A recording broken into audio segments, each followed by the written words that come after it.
Hello, welcome back to another episode of what we're talking about on Wednesday. What the? It's been a minute since I recorded a video, but the problem was I did not like the things that were being talked about in, you know, media news or everyday news. I was either bored or I thought it was just dumb as shit. So I couldn't just make a video just to make a video. My apologies. However, some things have transpired in the last few days that I want to talk about. So first of all, how's your summer going? How you doing? How's everything? Are you blessed? Are you feeling good? Good. Okay. So let's talk about the good stuff. Now, I guess I should do a warning. No, I'm not going to do a warning after that. So the first thing I want to talk about is a show that I grew up watching and found very relatable, a cartoon. Has been announced that it's coming back to TV, or I guess a streaming service near you, Disney's streaming service, Proud Family. I'll insert a photo here.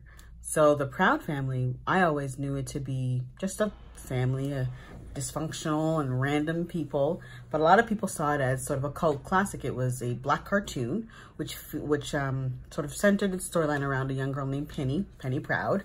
And it sort of watched her interact in school with her friends, being a young woman of color, and her family being a family of color, black people, black Americans.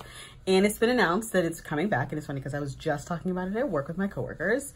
And I'm so excited because as I was talking about it at work, I was saying that there aren't cartoons like that that represent just a simplified version, not fairies or anybody random, a simplified version of the classic black family storyline, if you will, in a cartoon version. Young black kids growing up today are looking at, you know, characters that are like superheroes or whatever the case may be, but just a simple storyline of a black family going through the day-to-day struggles of trying to live and survive. So the Proud Family is coming back. It's going to be launching on the Disney streaming service when I guess they decide to launch the show. And I just wanted to say shout out to whoever made that decision, because I definitely think it's important for young black kids today, and it was important to me, and I really related to it and resonated with the show. I thought, first of all, it was just funny. Like a simple basic, it was funny. But, you know, watching Penny and Dejanay and all her friends being different different shades of black and just being silly and funny, I guess like a sitcom, if you will, but in a cartoon version, was good for me as a young girl growing up. I really enjoyed that show, so I'm glad to see that that's coming back. Another thing that I saw the other day, that this doesn't really affect me living in Canada, but when I saw it, I thought, wow, Americans and Americans in power, white America really thinks that black people are out here to just steal everything. So there was a video that went viral the other day of a woman, you know, walking down the Afro hair care lane in Target. And all of the items were just like every other hair aisle item. You could pick it up and look at it, and it was accessible. And then they sort of did a side-by-side video of Walmart, where all of the white hair products and non-black people's hair products basically was all out for anybody to sort of pick up and grab as they so choose. But Walmart had the black hair products locked up, and I'm talking like in a glass case with like locks on it, where you had to get somebody to open it for you to get a product.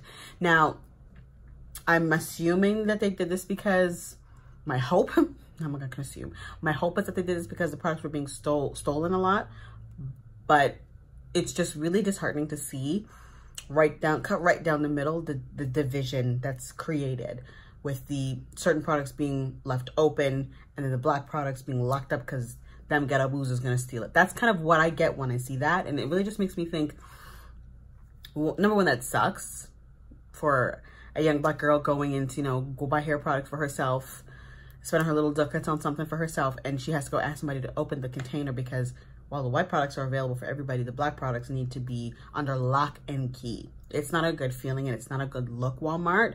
I'm sure you're not losing that much shampoo and conditioner and perm that you need to be locking up the products like that. It just, again, reaffirms the problem with the division between black and white people in America today. I'm not American. I've never experienced that here in Canada, in the Ontario area, but if I did, I'd probably make a big stink about it like the girl did who saw it in the Walmart where she was at in the States. And now finally, this is going to be a heavier topic. If you watch the news or if you heard it in the conversation, there was a death of a black man about 5 or 6 years ago by the name of Eric Garner, who coined the phrase, well, not coined it, but made the phrase, "I can't breathe," very important to the black movement.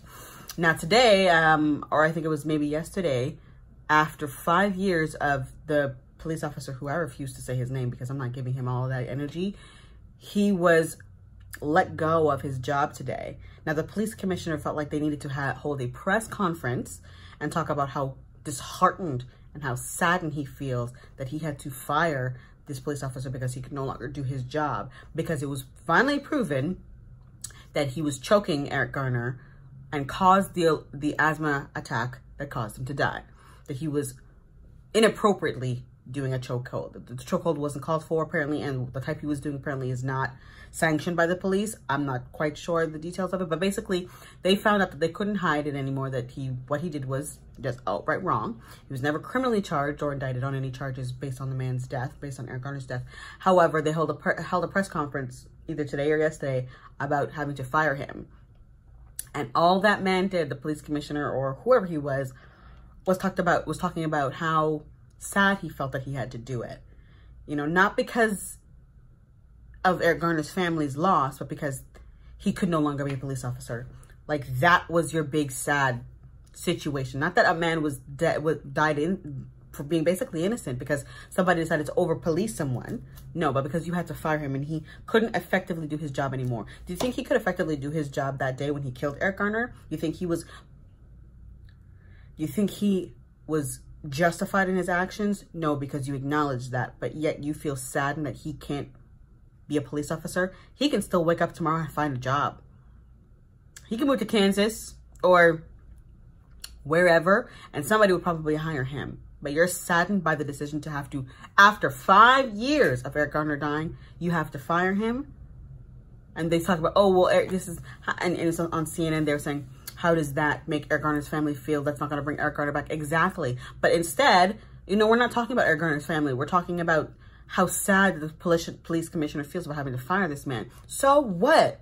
He should have been fired. He should be fired, rehired, fired, rehired, and fired again. Because he still gets to go on tomorrow. He may not feel, you know, the greatest when he walks down the street, but that's a burden on him. That's something he's going to have to do because of the choices he made. I'm not feeling sorry for this man, not 1 millisecond. You killed somebody for selling loose cigarettes. And when they told you, I can't breathe, you did not listen.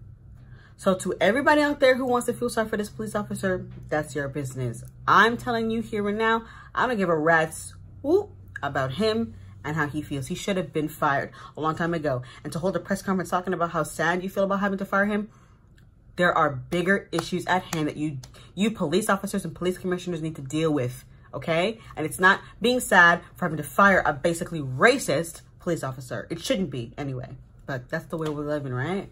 Feel sad about doing things like that, but they just say my condolences with a straight face when a black man dies.